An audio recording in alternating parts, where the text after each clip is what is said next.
बादशाह एलिज़ाबेथ की सिर्फ एक ही बेटी थी जो बहुत खूबसूरत थी, लेकिन इसके साथ साथ वो बहुत ज़्यादा जिद्दी भी थी। अपनी बात मनवाने में तो उसे कमाल हासिल था। जब वो कोई बात कह देती तो उसे पूरा करके दम लेती थी। एक रोज शहजादी सुबह के वक्त अपने बाग में टहल रही थी। सुबह के खूबसूरत वक्त में शहजादी को घास के ऊपर शबनम के नन्हे नन्हे कतरे नजर आए। शहजादी वो कतरे देखकर बहुत ज्यादा हैरान हुई, क्योंकि वो कतरे उसके पास मौजूद हीरे और मोतियों से ज्यादा चमक रहे थे। शहजादी महल में वापस आई और बादशाह से कहने लगी कि मुझे शबनम के मोतियों से बना हुआ एक हार चाहिए।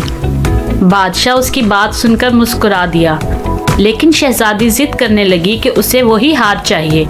जब बादशाह ने कहा कि शबनम के कतरों से हार नहीं बनाया जा सकता, तो शहजादी गुस्से में अपने कमरे में चली गई और जाकर दरवाजा बंद कर लिया और कहा कि अब मैं ना कुछ खाऊंगी ना पीऊंगी जब तक मुझे शबनम के कतरों से बना हुआ हार नहीं मिल जाता। बादशाह शहजादी की इस अनोखी जिद से बहुत ज्यादा परेशान था।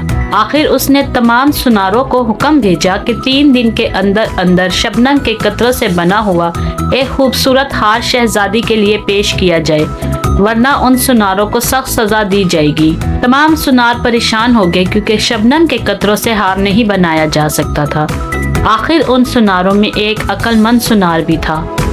अगले रोज वो बादशाह के हजूर पहुंचा और उसने शहजादी से कहा कि आप मेरे साथ बाग में चलिए और शबनम के वो कतरे जिनसे आप हार बनवाना चाहती हैं पसंद करके मुझे दे दीजिए, ताकि मैं उन्हीं कतरों से हार बना सकूं।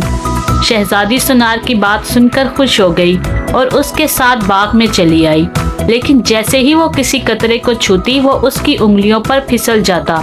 कुछ देर तक शहजादी ऐसे ही करती रही।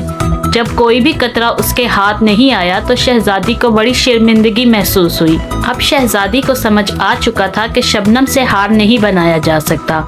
उसने सुनार से माफी मांगी और आइंदा के लिए ऐसी अनोखी जिद करने से तौबा की। तो देखा बच्चों, इसीलिए कहते हैं कि हमें ऐसी फरमाइश करनी चाहिए जो पूरी हो सके, जो ना पूरी हो सके ऐसी फरमाइश नहीं करनी चाहिए।